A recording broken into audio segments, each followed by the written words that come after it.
I'll be the moderator. Yeah? Actually, I think what we will do is Sarah and Bob were supposed to moderate as well, but it'll just turn into another panel like this morning. So I'm just going to play a real dummy hand and maybe ask a question or two. We're waiting for other microphones too. Maybe what we'll do is open with a couple of general questions, and then we'll take some questions from the audience. There'll be microphones they're bringing in. We can ask questions from the audience and also from the panel, from people up here. Yeah? That sounds good. Actually, I didn't see Rumor talk, but I want to guess, take a guess about what he said. No, because there's a I have to say, a lot of what is being, or a lot of what I heard this afternoon, and even a little bit of what I heard this morning, even things that I said, seemed so strange to me because I thought we talked about these same issues about 10 years ago, about 8 years ago. And this, I don't mean the theory practice thing, but this whole projective practice bit. Frankly, and maybe I'm wrong, Rumor, but I remember you calling what you now are supporting as a projective practice, I thought you called that fresh conservatism. Is that not true? So we start with that. It has two sides, Rumor said. Start with that. But is that not the case? Yeah, but that's then too far. So, but the question is good. It's a good beginning.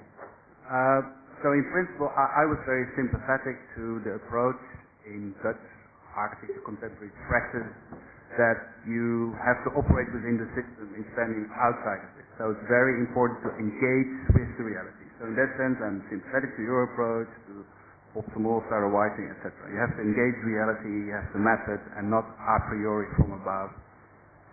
Look at it, feel frustrated because any project for a possible future will be caught by the wrong forces. So the only thing you can do is dismantle the system.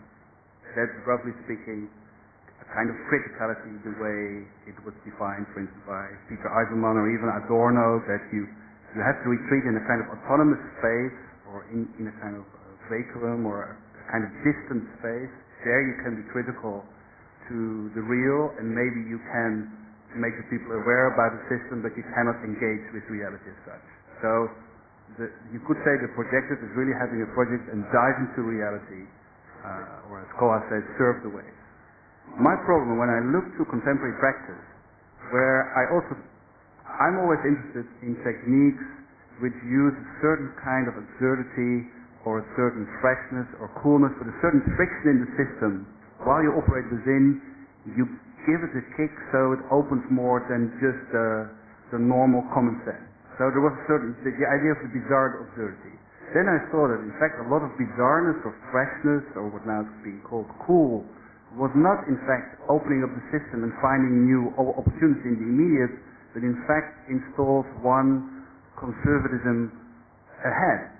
But it was not a kind of conservatism which holds on old values, but it's a kind of conventions capitalism installs for the next phase. So it's a kind of convention going ahead. And that I called fresh conservatism.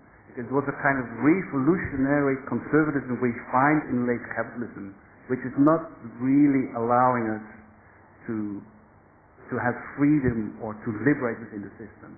And in a lot of projective practice as it is defined, I see a kind of blind spot. Did you say truth?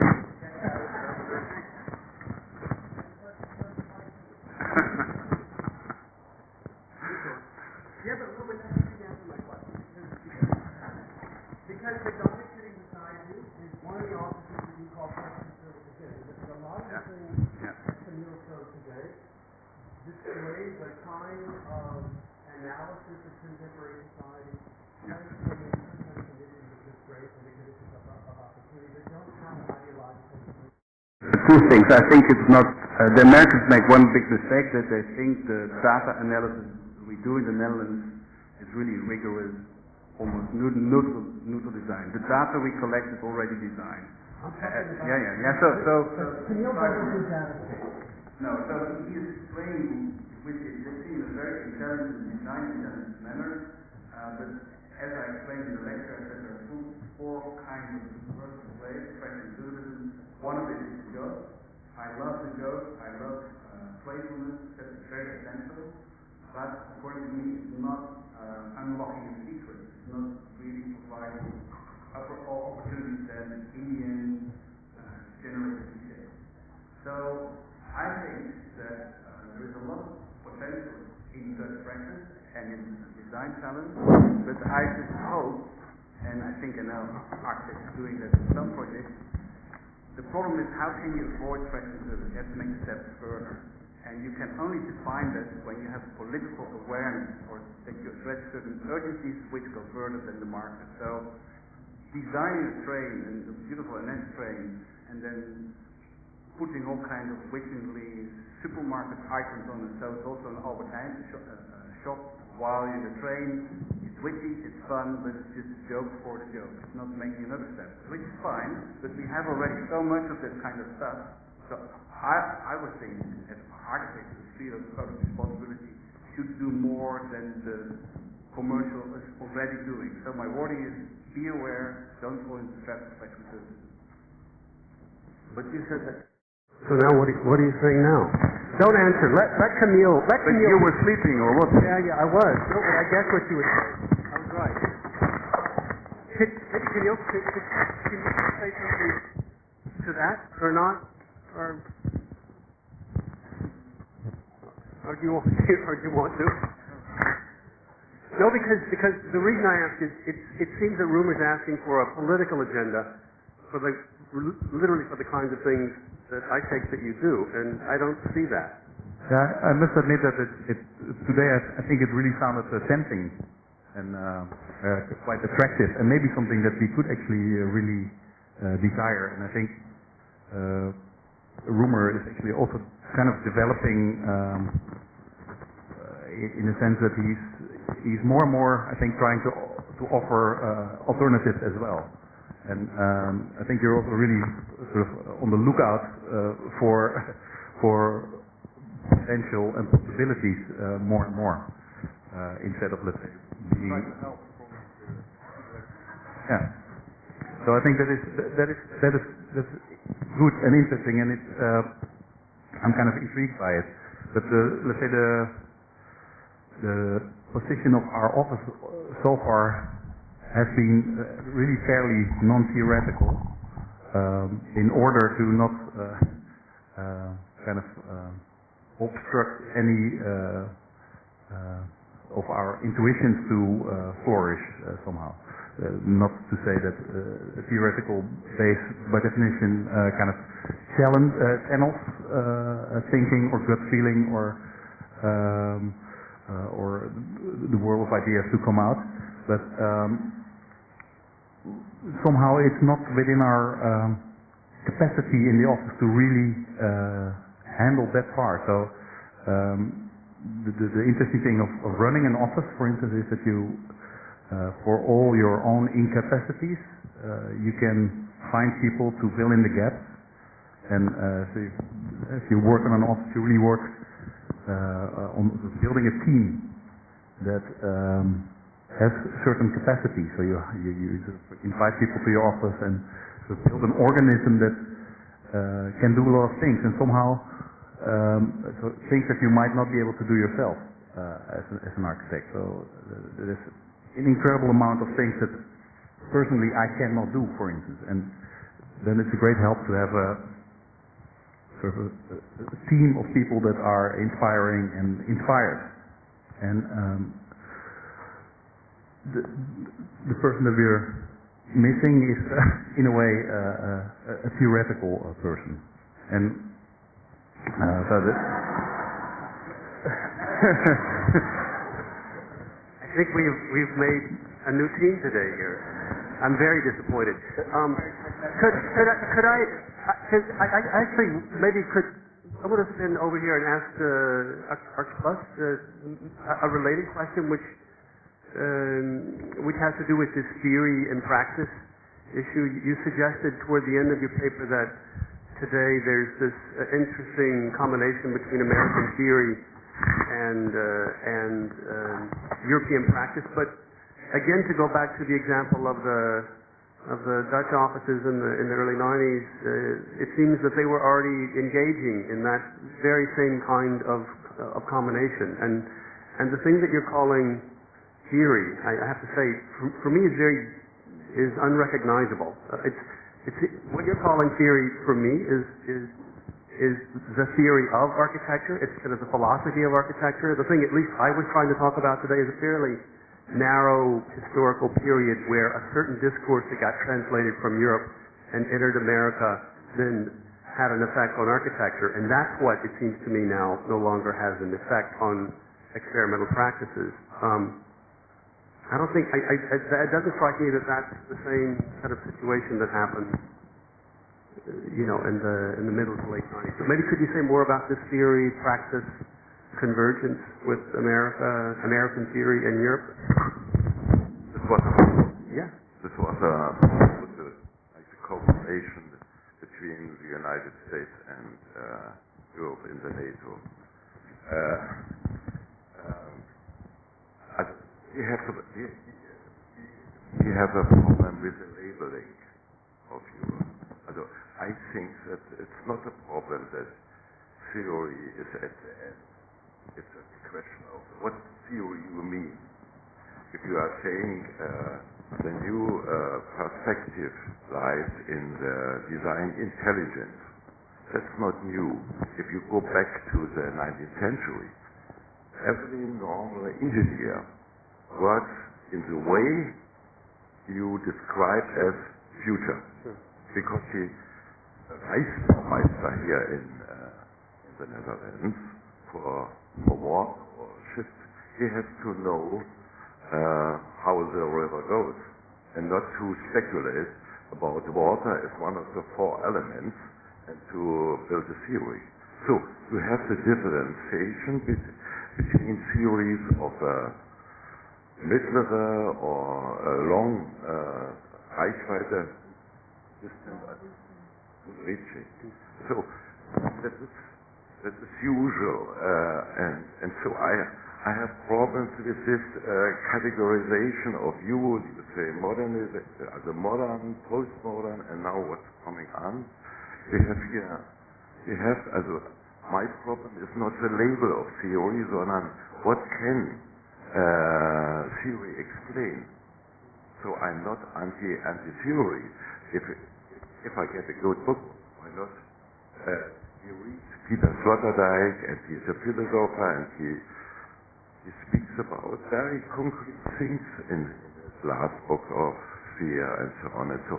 So our problem is not the labeling, sondern it's ideas who come maybe from a designer like NL, maybe from a man from the university like Michael Hayes. The point is what they are saying and what we can learn from this, what they are saying. So that's interesting.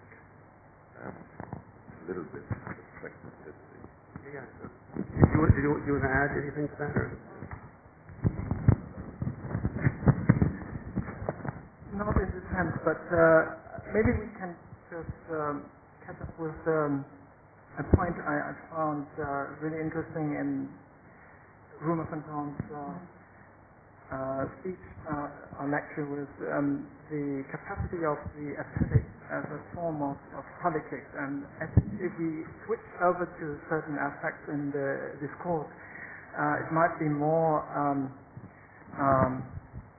enhancing to reflect on, and not in a general term. So what we were trying to do was to find some aspects like the atmospheric or affective or sensational sensibility, which was put up in the discourse, and I found interesting that what Rumer was doing in a sense parallel to what we were trying to think. If there is really a potential potentiality in the aesthetics to engage in the reality. And this is a point I would like to speak about.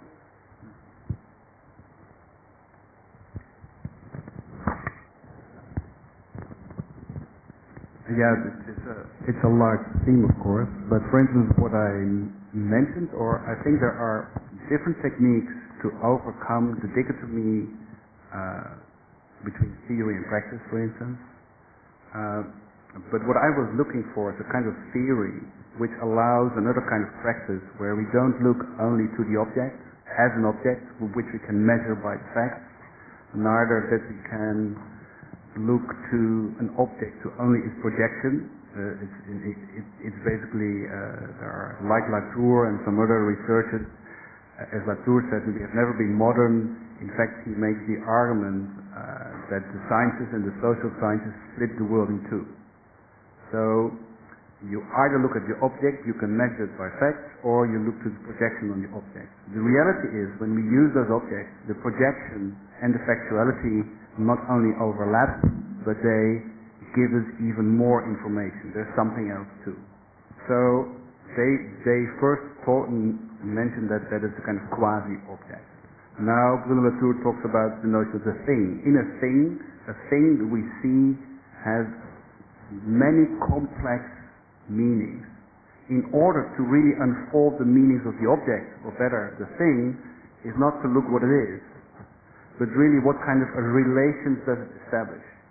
So it is an agency for something. Once you do that, it's very hard to apply the 200th century old division in the hard sciences, in the soft sciences, etc.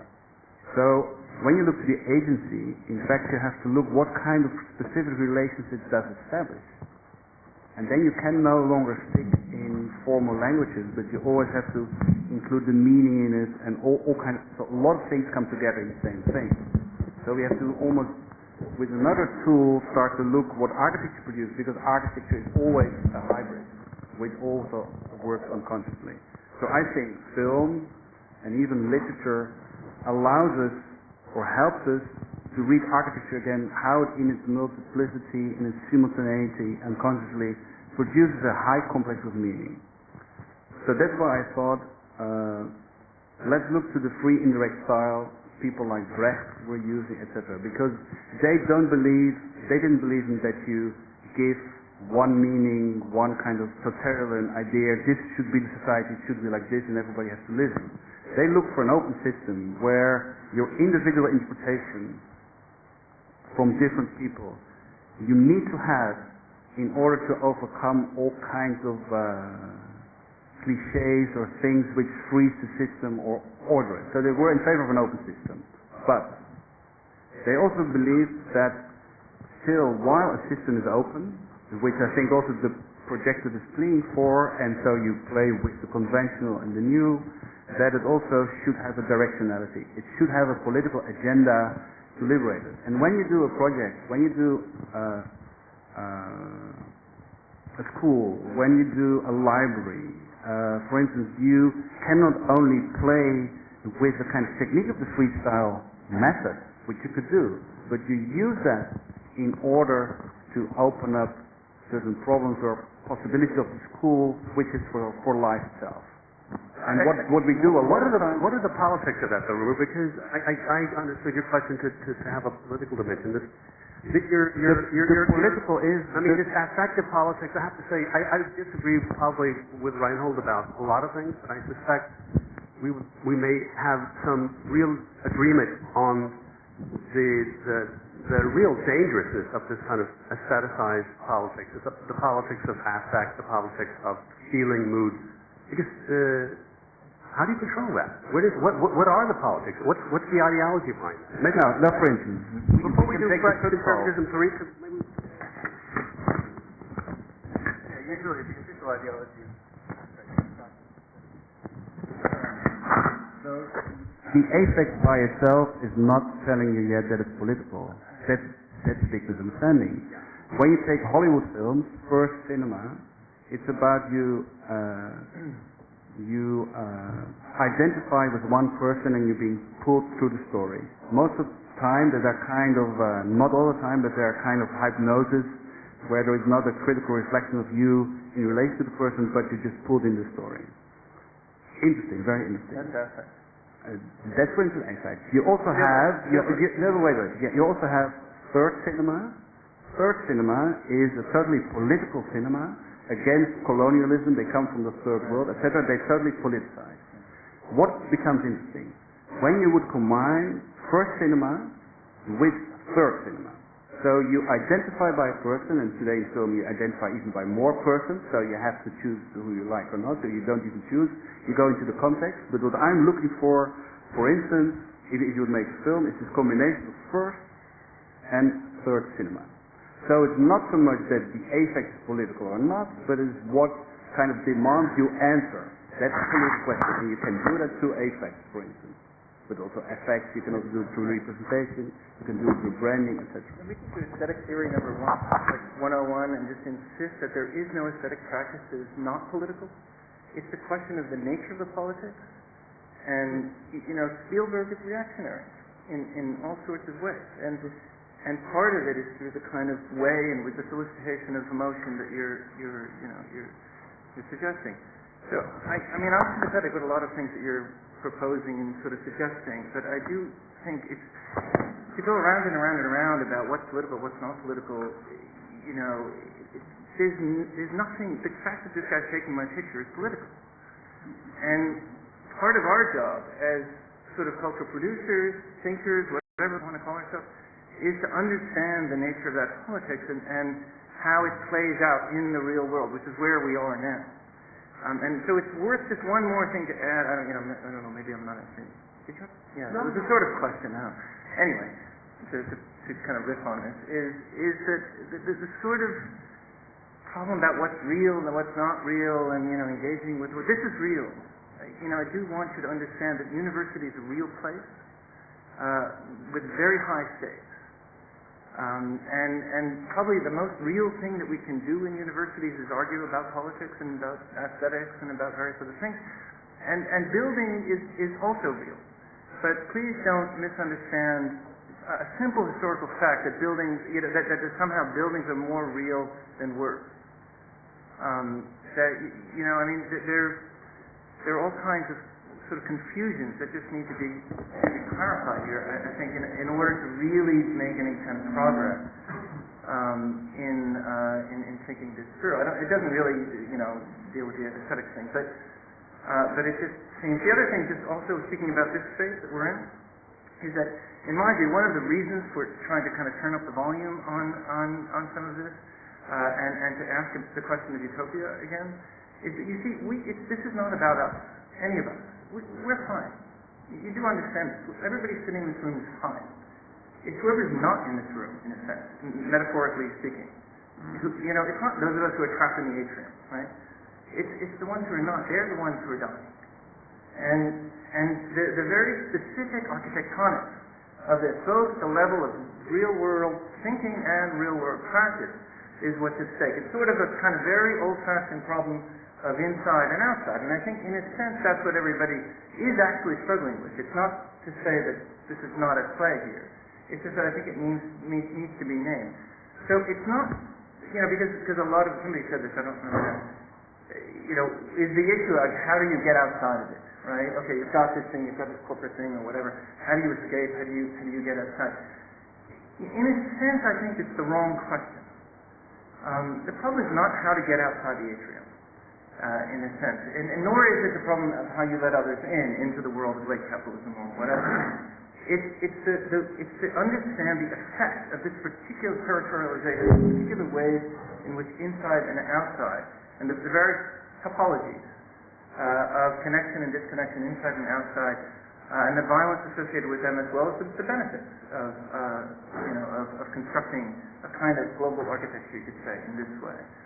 I'd rather, in a way, ask this question in the kind of stupid architectural way of how you make an interior, than try to worry about, kind of, in a way, pseudo-philosophical concepts that really, in order to be seriously debated, is a completely different discussion, to be honest.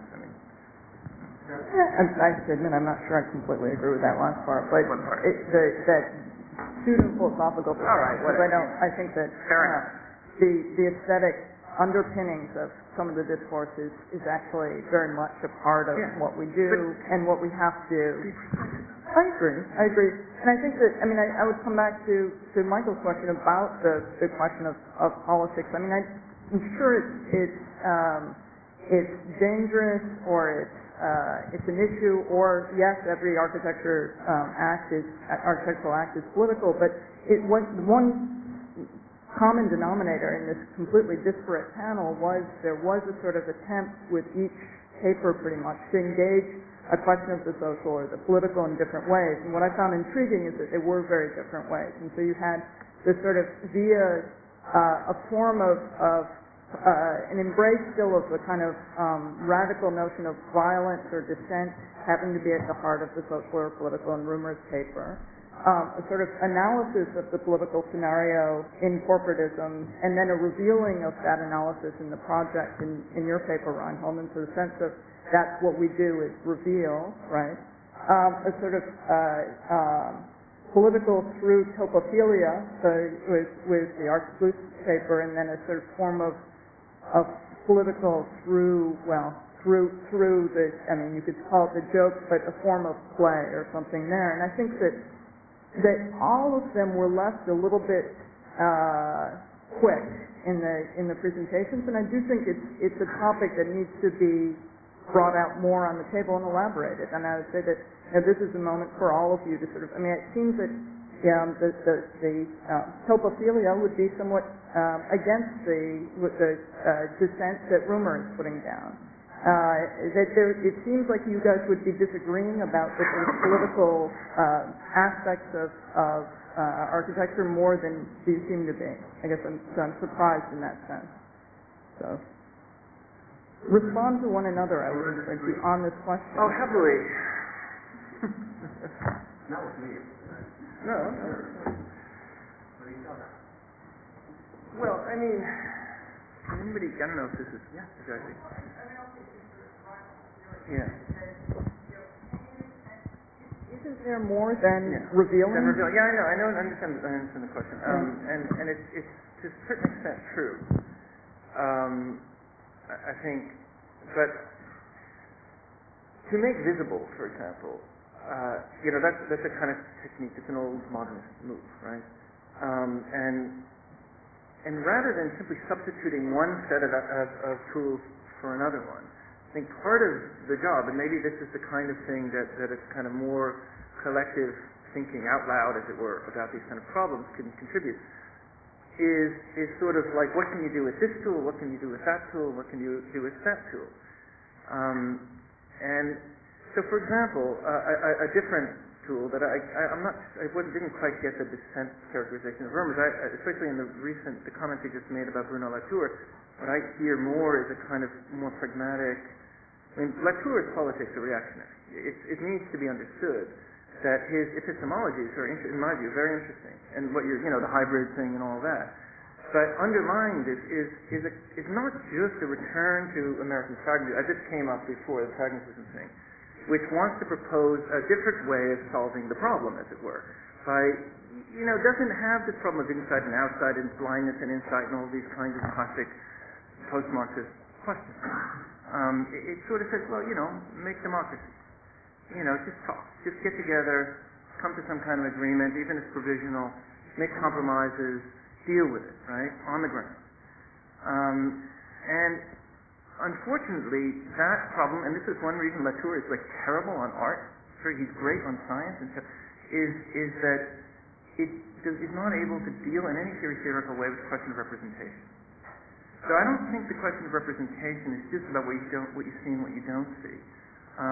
It's in part like, it's that actually is real. That works in the real world. Like what's represented, what's not represented. Like voting, or like the dead bodies that aren't counted. Right? There's a big difference between dead bodies that are counted and dead bodies that aren't counted. The ones that are represented and the ones that are not represented. The ones that get memorials and the ones that don't get memorials. And that's a sort of cleavage is an absolutely fundamental problem in contemporary political philosophy. I'm not going to go on in a sort of little theory lesson, but it's a fundamental theoretical problem in interdisciplinary kind of thinking out loud about contemporary political problems. And I think part of what one can do is attempt to translate from an architectural perspective some of the things. So the kind of absolute closure of the atrium is one way of doing it. So there was an elephant sort of out of focus in the room for me the whole day, and I just want to bring it to try to help us work through some of this stuff. And part of it starts to come into focus when there was the rumor talked a lot about heterogeneity and genre confusion and boundary breaking, and I kept thinking old school postmodernism, right? And I think there's one thing that's really bothering me that I want to try to get out of, and that is that the last movement or condition or whatever that was opposed to the critical vanguard was old school postmodernism. And it seems to me we're obliged, if we're going to try to push this projective notion forward, to distinguish between projective and old school postmodernism. And so far, they're similar insofar as not only their opponent is similar, but its desire to be populist, its desire to be affirmative, its desire to be non-theoretical. And I'm wondering, Michael, now I'm thinking of your three periods, if we could start to complicate that and see that there are certain philosophies or ways of thinking, deconstructivist, if that includes, broadly, Lyotard, Jameson, Derrida, that are clearly the aesthetic homologue would be the avant-garde. It's absolutely clear. And then there are other ways of thinking, the aesthetic homologue of which is old school postmodernism. And it seems to me if we start to complicate your periods, we would, if we're going to go through with the projective, we've got to figure out how it's not postmodern. In political terms. I agree. In political terms. That's the same problem. My problem is why you are so interested in labeling. And in modernism, postmodernism, and so on. If you go back to Adorno Horkheimer, Dialectics of Enlightenment, die Dialektik der Aufklärung, there you find a chapter about the incorporation of knowledge in the commodity. So what's new from 46, 47, and today is the development of technology and the sequence of the terrible sequence of the application of this technology. Okay, and you can go back to Karl Marx, die Grundrisse der Kritik der politischen Ökonomie, the chapter about the big industry 150 years ago. You find it all. And the difference is only the development of the technology. That's what Marx and Theodor and Adorno described as a prophecy is now our everyday life. Wie sagt man, die Schnelligkeit and so on and so on. So why you are so hard interested in labeling? This is modernism, and this is postmodernism, and this is future, and this means philosophy, and this theory, and this is design intelligence. Why this labeling? We have good philosophers today, we have good theoreticals today, and we have good design intelligence today. But in former times you have to go to the Billion's office. Because there were design intelligence, wonderful. They design something for the has this IG, the TIC has and so on and so on. I think labeling is how academics swear in public. How we swear in public. You postmodernists. No, you're a postmodernist. But I think, Reinhold was saying that he's worried about the people not in the room. I'm actually worried about the ones in the room. Let's think of them, huh? Roma bone. But I think I want to get back to Sarah's question of tone as a way of actually answering Michael and Reinhold's question about this issue of the projective and the postmodern, because it struck me that I was saying... Because you yeah. the only person today who spoke to do urbanism, and almost like them. Exactly. And I think that's because they maintained the part of the modernist project that had been rejected. And so in fact, to me, to imagine that... Which part? The fact that you could actually affect social behavior, the fact that you could write manifestos today, the fact that you could engage in a kind of developer and public policy arguments. Even though it's going through code, nonetheless. I mean, let's put aside the style issue. I mean, they've repeated in every way that the critical project and postmodernism abandoned modernism. In a weird way, the new urbanists maintained that aspect of the project, and to that extent deserves some degree of credit for maintaining something that deserved not to be thrown out so quickly.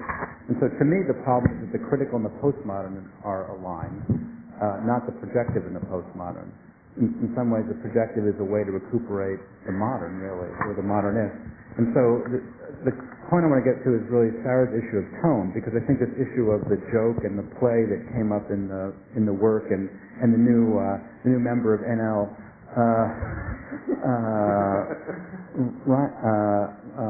Rumor. I mean, because I agree. What I don't agree about is the idea that jokes should reveal a secret. Again, it's this kind of logic of revealing some deep hidden truth that I have a problem with. But I do understand good jokes and bad jokes, and I think that what my translation of Rumor is that, a good joke, you expect A, but you get B. And it's that aspect of the shocking collapse of one expectation into another that actually produces a good joke effect. A bad joke is when you get what you expect. And you all laugh, but you laugh wink, wink, nod, nod, and it's a snide kind of insider laughter that really isn't a joke at all. And so to that extent, I say, yeah, get rid of. I mean, for me, the Hanover Pavilion, I'm more of a fan than Rumor, and I prefer the Schaulager. I have no problem with. So we can debate the specifics of the architecture, but I understand the kind of difference in that tone. And so to that point, I guess I want to get to Reinhold's presentation in terms of the joke, and back to this issue of postmodernism and the critical, and my problem with the ironic, because I think postmodernism and the critical are both, their form of laughter is irony, and irony that to me slips into the snide. And so I guess in Reinhold's presentation, I really liked the project. I hadn't seen that before. And I also even liked the beginning argument and how well crafted it was. But I guess for me the issue is like, what's in it that isn't a kind of Kantaka project of exposing hidden relations and forces, and how do you actually activate that or motivate it? I'm not really asking the question of how do you connect the first part to the second part, but more what is the kind of common sensibility, because it seems to me there's a disjunction in sensibility between those two projects. I'm not looking for causality, I'm just looking for a common tone, because it's a little bit like Sanford Quinter once asked Liz Diller about the suitcase study, and he said, it's a little bit like, fishing for fish in a barrel. It's not, when you look at tourism, it's not hard to come up with a big one. Yeah. And a little bit the corporate is the same way, and you almost immediately put it into kind of quotation marks, and we can all laugh along with it, but I'm not sure how one extracts something other than that kind of ironic distancing from it. Yeah, no, I understand the things. Typically, there is a little bit of confusion about irony. Irony is usually understood as associated with modernism. That's the sort of classic, just for the sake of confusing the labels, But I know what you're saying, because in architecture especially, there's the Venturi kind of put, everything in quotes. It's there. And I'm not against Kantaka, in fact, quite the opposite. But I also and we are also sympathetic with the problem of simply not reproducing existing discourses and so on and so forth. And there is an end game, right? We kind of do know the end game of a certain kind of putting in quotes that you're, I think, talking about. And if there's one effort, let's say, to respond to this problem in this little story. It's just in the two little arrows. And that's my way of answering the modern postmodern problem in that, or posing it a little bit differently. And it's a kind of media theoretical response, which is to say that the classic modernist project, which is capable of putting in quotations by sort of holding it out in front of you, right? Like a thing that you can sort of recognize and see. Works if it's based on a certain linear projection. It's literally, based on really a combination of two kinds of perspective and axonometry, the techniques that enable those things, and so on. So there's a kind of whole material apparatus that makes what we understand to be the sort of classic modernist project possible. The master plan, right? The feedback loop is a different machine. Right, it's a different mental machine. It's actually related to the spreadsheets that you're talking about. That's how they work. The new urbanists use feedback loops, basically. I mean, that in that sense supports what you're saying. The other thing I should add about the arrow is Benjamin is a wonderful, the one-way street, and vice versa, reverse the arrow, you get the angel's history. Is that there's a dialectic, the kind of classic critical model of dialectics is typically organized around this kind of arrow. The question, it's really a question that's trying to be sort of, that's being formulated, and this is associated with other things that I've been writing and so on, is can we, in a way, mobilize the feedback loop? That's what the project is literally a kind of feedback, it's maybe very literal, and it needs to quote. I mean, that's how feedback works. It needs to kind of keep going around and around, but in some way or another, allow that they find ways to let things spin in different directions, spin, like too fast, too slow, out of sync, And so the sort of hypothesis, let's say, and granted it wouldn't, by definition, probably is sort of unprovable in this kind of a way, but is that something like feedback can offer an alternative model of criticism, let's say critique, what used to be called the dialectic, that doesn't abandon, in some sense builds on this, but at the same time recognizes something like a paradigm shift or some sort of a rupture between, what we generally understood as modernism. So there's something thoroughly postmodern about what we're all doing, in a way.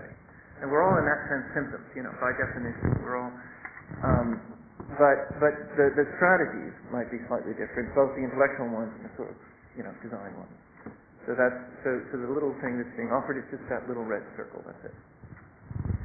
I think one of the issues that we maybe should discuss is actually implementation, and I think how can you get something built, or how can you actually change stuff. I think some of the fatigue that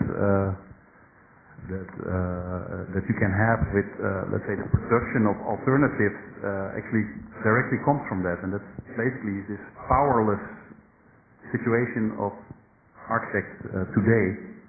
I think that we have to take, let's say, refuge in convincing people by being seductive and by sort of being over seductive. I think we got maybe in a way too commercial, or in a way too funny, or too witty, or too clever, or too theoretical in some cases.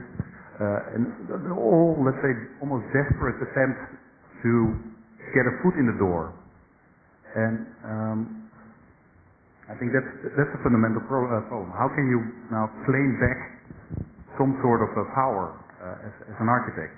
And I think the 90s were just a fantastic sort of playground because the market economy started to rule, and that offered this fantastic opportunity to see how you can offer alternatives for the way we live and work. And I think that now, from now on, I think it has to be rethought, and I think we're really on some sort of a breaking point. So in that sense, I really agree that we have to look for a background, and the background could be, in a way, a political stance, maybe, or maybe you have to refine some ideology somewhere. Yeah, but under the carpet? What would those be? Because I think that's Michael's question. Can I just maybe answer Michael's question? No, not your question, but I want to, because I think I would like to address your question about why do we do this historicization? Why are we interested in these periods? And I think it's one of the reasons people in the States are particularly interested in these periods is that there's a discourse, there's a set of thinkers that entered the U.S. Academy at a certain point in time that influenced every possible field in the Academy that didn't exist before. These were mostly thinkers who were French and German, and they were posing problems that had almost nothing to do with the situation in the U.S. And I think, interestingly, one of the reasons that they became important is that there was especially in architecture, a lack of what people believed were the political and intellectual implications of vanguard practices. And I think theory, the thing that we call net theory now, this historical period, I think in the States can easily be dated to 1966 at Johns Hopkins University when at the conference that was called later in the book Structures, Find and Play. That's an essay. In any case, it was a huge conference at Hopkins where the major sort of French and German theorists are first introduced into the States, and they're depoliticized. They get attached to lots of other disciplinary fields. And I think in architecture in particular, for many years, they came to dominate what people thought were vanguard practices. Those models of resistance and those models of theoretical engagement were the models that people took to be the leading edge of vanguard practices. So in the States, we're interested in that. You were interested in that because you imported a lot of those debates and published it in your magazine. I mean, among other things, as I recall, there were lots of issues of any magazine that you reprinted wholesale. They were simply debates about those issues. So I think in the States, as the importance of that so-called theory discourse, what Badiou now calls the French adventure, as that began to lose its impact in practice, people began to be less interested in the relationship between Derrida, Deleuze. I mean, after all, we don't have any French guys left in the States to translate and use as vanguard sort of models. That's why I think people became interested in pragmatism.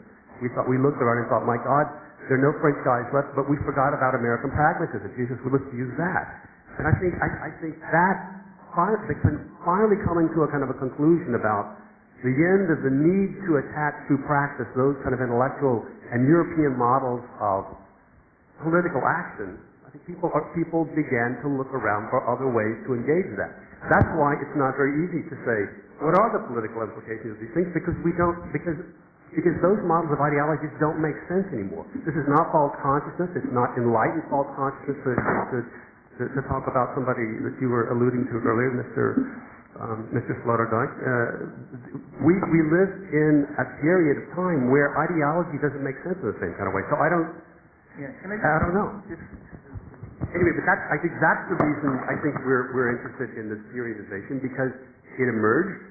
I think it had an importance, and now it no longer has an importance. We don't know where the next set of things come from, but they are not those things, except for Reinhold. For Reinhold, just to add, just a couple of points. Because I suppose I can be committed to say that however, sort of in a sense, plausible factual distortions and the other histories that you're offering, they're bullshit. And which is to say, because there's an agenda attached to that, and it's worth. And I think maybe Bob said that also before, that it's not. This is not the truth, shall we say, about the history of theory in the U.S. or anywhere else. It's an operative theory of theory. Right? So that's worth coming clean about. The second thing is about ideology. Although I sort of want to get rid of the concept myself for other reasons, maybe, but. At least the kind of false consciousness version. What he said about the market is, it's a textbook definition of ideology. That the market came and it opened up all sorts of new possibilities for us to figure out how to live differently. That's the definition of ideology, which is to say false consciousness. It's false consciousness. It's like, that the market set you free. Except that's what it means. That's the whole point of ideology. If something happens, it's not ideology, it's called reality. No. The ideology, is... That's what happened from 1992. No, of course I know. No, we know very well that the market came, right? Right? Reality. Yeah. That's what Stephen. Exactly. Ideology is realism. I mean, that's the definition.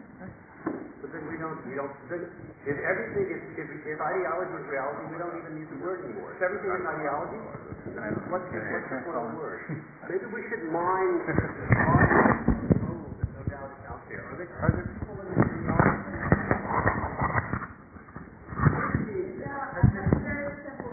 I don't know if I need this. Anyway, I am more confused than I could possibly be. If I ever thought architecture was in crisis, which I do think, I really am absolutely sure that it's in crisis. Now, I just have a simple question about projective practices or projective landscape. Can somebody who is thinking along the lines of whatever pragmatist, learning by doing, whatever the projective element is, and I'm really not clear what it is, but can you ever take a position? Can you ever argue? Can you risk believing in something strong enough to be wrong, but to at least say what it is you are trying to do, and be clear about it, not with words that turn into a private language, because once they turn into a private language, you cannot communicate with a client or with other people who don't share that. Because I can't define what you are for or what you're against. I can't find a way to enter into the argument, and I'm getting angrier and angrier as I sit here. So, my simple question is, can a projective practice ever take a stand, or must it always remain open? Must it always have juxtaposition? Must it always be transforming? Can it never be for anything?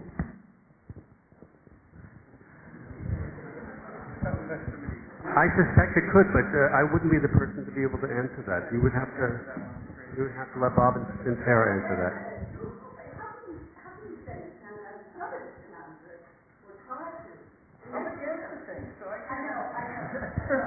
Oh, sure, now he's against it.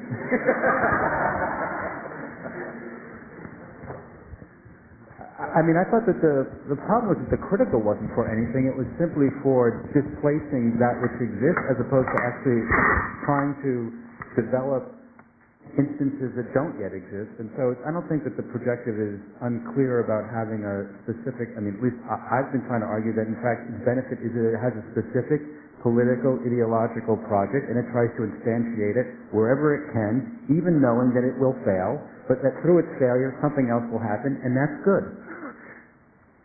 And the question, well, I mean, that's why I brought up the New Urbanists, because I thought that they were a good example of actually capturing a public imagination with an architectural agenda. And it may not be many of our agendas in the room, but it was an architectural agenda, and they were able to sell it to the public and to developers and to politicians. And so the issue would be, my minor project would be, how do we now mix not the vernacular and the classical, but the modernist and the mass cultural, which to me means, how do we basically produce projects that understand that there are different ways of arranging the world and materials, and that in fact the way that we arrange them is in fact only contingent, and we could take the same resources and redeploy them a different way. And I don't know that that's exposed. Why is that relativism? That's a political project. How?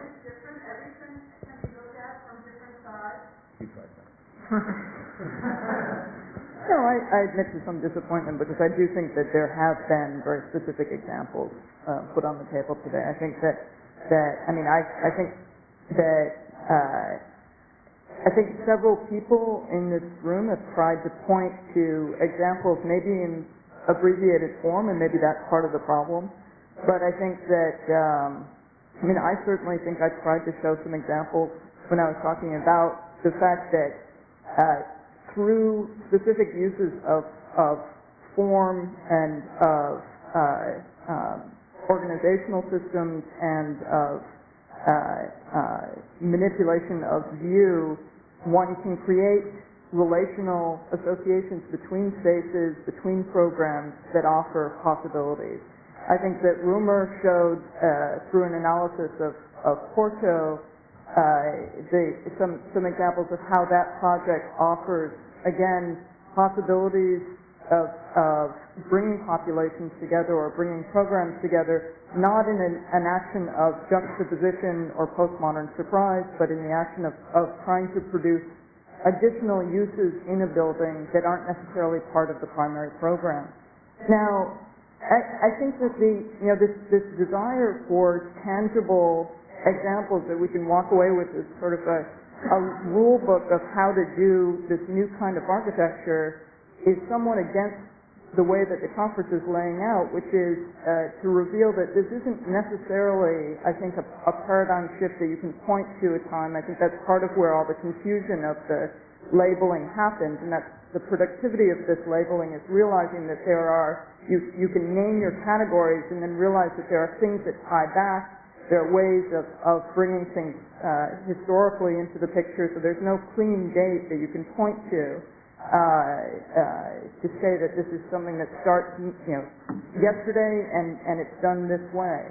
But I think to pull out possible projects, and I would say even Burnham's plan for me offers a form of projective planning, which may be peculiar to some people who think that the projective can only be something that's happening today and only in architecture. But I think that we can all look at certain models, and that's what I think essentially we're trying to do, is look at models where you could draw out the possibility of a project, even in adverse circumstances or in a corporate climate that's very difficult to operate in, and find the possibility of offering something for architecture, something for urbanism.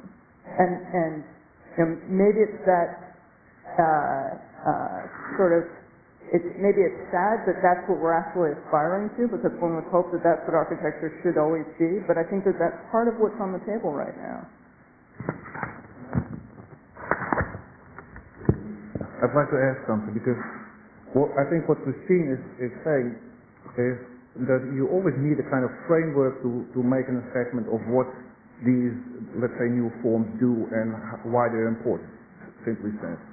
There is one aspect that is not so much in your writing or Bossambo's, but in Michael's, which is, it carries a little further, and that also relates to what Rumer said. You make a connection, maybe rightly so, in the sense of what you call exhaustion of continental theory, which relates to this whole kind of discourse. I think that is, I will try to address that more. It's a very important thing, because that's also Michael's thing in what new categories are we trying to develop, and in what direction is this going? This is post-criticism, is this post-dialectics, where are we? That field is pretty much open, not even open, it's very unclear. We don't know exactly where we are. That's the first thing we should see. And that makes that whole question so difficult, because all these models or whatever you want to show need some kind of assessment in the sense of, are they important? And to Rumer's example might be useful in that sense. But you have to talk about communication. What is this thing? Is this about communication? Is it about meeting? Whatever. All these terminologies have to be qualified somewhere or another. Otherwise you get completely lost in all your fireflies of truth. There are many in yours. And that, I see that, and I would even sustain it, but to me that's not the end of it. There are certain ways to develop that. There is not one notion or one framework anymore where we can judge that. There never was, to my mind, but that's the problem. I think we have to see how we can frame some part of the discussion and get to some assessment of what all the models do, of what they're representing, or what all the others are doing. And that's really more than just an instrument of design or a toolkit or whatever. And that's something that directly relates to your polemical thing about, let's say, the loss of exhaustion of fundamental theory, which is the reality we are in. And we have to include that, otherwise we'll never get the assessment done. It is what it is, yes. You lay all this stuff that's more in the working session. Yes. And then it's the responsibility of you guys at the end to... No, that's not. Well, look, I mean, Let's talk about it. there is some can I try to maybe answer? I sort of want to answer Christine, but in fact, in some ways, I'd much prefer that she continues to be mad and confused. But I might actually just. I will be mad and confused anyway. That's okay. You'll be mad and confused anyway. All right. So, but confused and mad. no, because what Ari said, for me at least, is very important. Because this, for me, this categorization is not really about anything that is entirely tangible. Yet fully. There are examples. There are examples. A lot of the writing and interviewing I've been doing in the last 3 or 4 years has been both in the States and here and in other places to try to ascertain what offices that used to call themselves vanguard, right?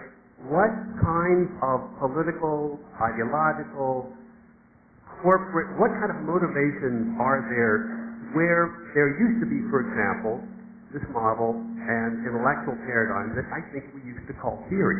I don't think many of these, and I think NL is a perfect example of this.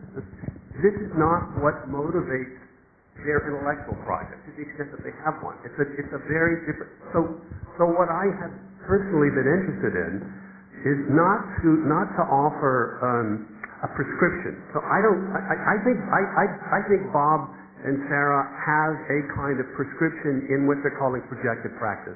To be perfectly honest, I don't know what that is. I'm not entirely clear what that is. I'm not even entirely clear how to answer the political question about this intelligence issue. For example, there are incredibly benign uses to which a lot of the sort of data mining and stuff have been put. Yeah. For example, Google. Or Amazon, right? You go on, you get a book. There's an algorithm that will tell you 2 weeks from now that not only did you bought that book, but there are 3 other books that you might like, and as it turns out, I do. I like the face cream that goes along with that book and the shoes, and my God, it knows an enormous amount about me, right? That's a form of kind of non-cognitive knowledge that we're dealing with in a very different way. There are also very non-benign forms of that, right? The NSA is engaging in those sorts of things. For me, it's important to recognize that, personally, that this thing that Alain Badiou, the last of the French guys who's still left, has called the French adventure, is there are 4 characteristics of these things. One is the reconnection of the concept to action. You know? One is the return to German problems in contemporary French philosophy, basically from the early part of the 20th century to the end of the 60s, to return mostly to Nietzsche and Heidegger's critique of metaphysics. Okay? Nietzsche and Heidegger engaged in this critique of metaphysics. The French kind of redo that. That happens, for me, that's what the theory paradigm and project was about. Bringing to an end, finally, the belief that Enlightenment thought could really get you to the absolute truth. I think the problem I have with many of these, of the so-called theoretical thinkers now, those French guys, and even the German ones, is that instead of bringing an end to that Enlightenment project, they in fact found things that were even more true than the Enlightenment. Yeah? They found things that in fact turned out. For example? Well, for example, if you look at, I mentioned this earlier this morning, if you look at Derrida's critique of Heidegger, difference becomes an even more fundamental and true means of metaphysical expression than anything that Heidegger would have talked about in terms of being. Yeah? The same is true with Lyotard, with the postmodern condition, with postmodern as opposed to modern. You can go down the list of these people. Hang on, don't ask me a question if you want me to answer. I'll answer. So this project, I mean, where this thing goes politically, ideologically, is not entirely clear. I think it has. It can go a lot of different ways. My interest is not in recoiling from it. My interest is in trying to map it, to try to figure out what it is, where it does go.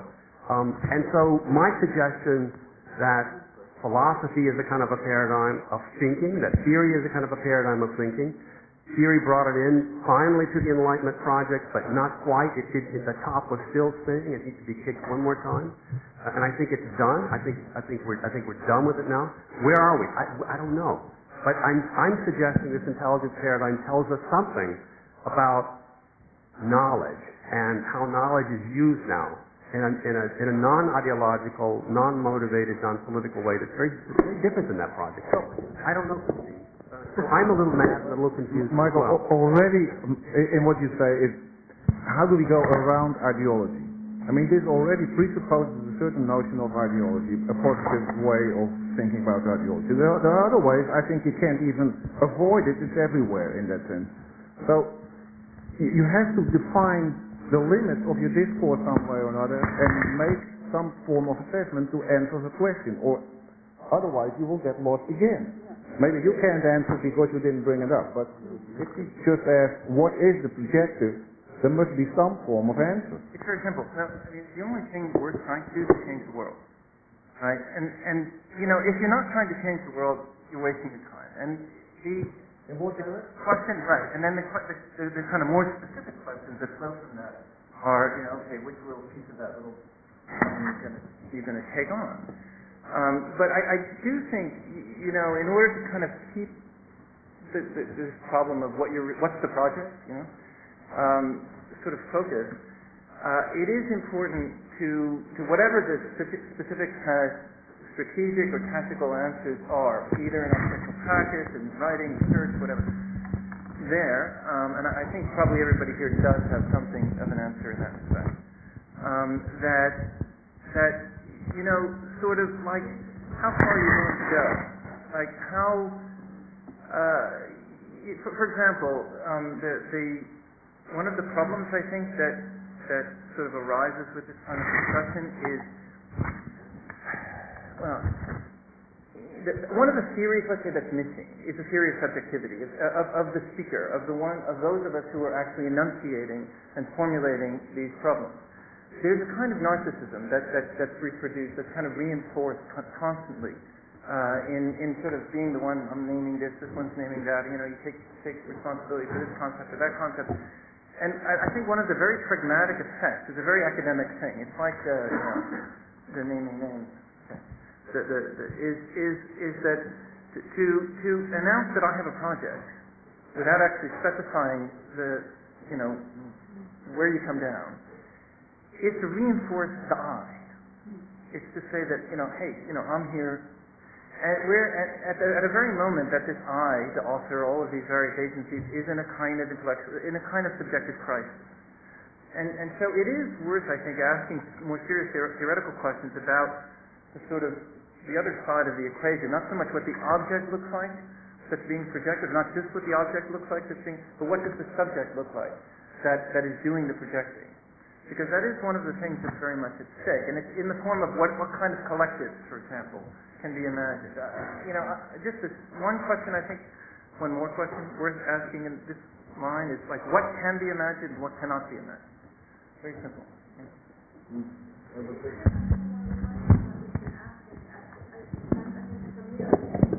That's one of the most fundamental questions for architecture, which is what can we do? What can we do, I mean, not even what can we imagine, but what can we do? I mean, every little intermission of his project was, what can we do? We can bend the rules. We can, extend the program. We can add an image. We can, and in fact, I almost want to bring it back to something almost really small, which is that what I like so much about that lecture is that it wasn't trying to sort of project a huge critique of the world, society, whatever, but there was this tiny little question, what can we do? And that tiny little question was asked for every project.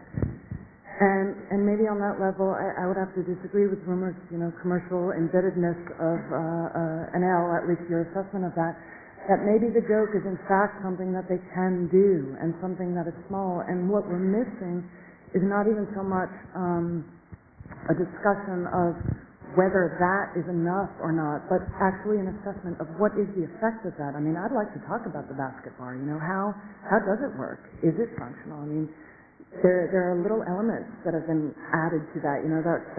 That ramp that actually becomes something bigger, that becomes a space to hang out in. And you have lovely images of people sitting there. Are they images that actually exist, or are they images that were set in scene? Just out of curiosity, but it's that tininess, it's that smallness that maybe is against sort of that original huge critical endeavor that I really appreciate, and it sets the limit of architecture, And it also asks for the opportunity. What can we do? Michael, this will have to be the last. I don't want to take the last. Go ahead. Well, okay, maybe I will take the last.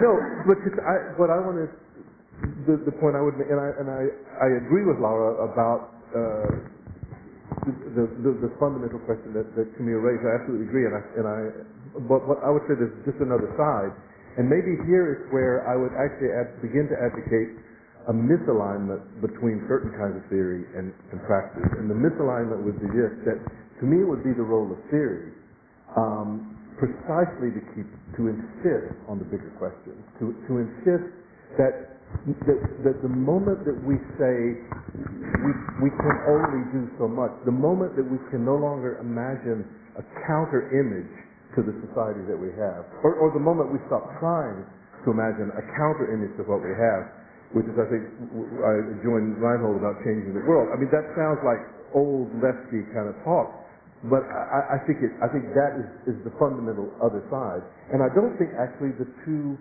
are wipe out one another. I actually think you have to do both. So yeah. So we should note as we close that is not what motivated the basket bar. Right. That is definitely not what motivated. But Camille was pretty serious. Yeah. Right? He was doing architecture, and I think that's where maybe a misalignment between critical theory and theories of practice. Misalignment is not a bad thing. Excellent ending, Michael. Thank you.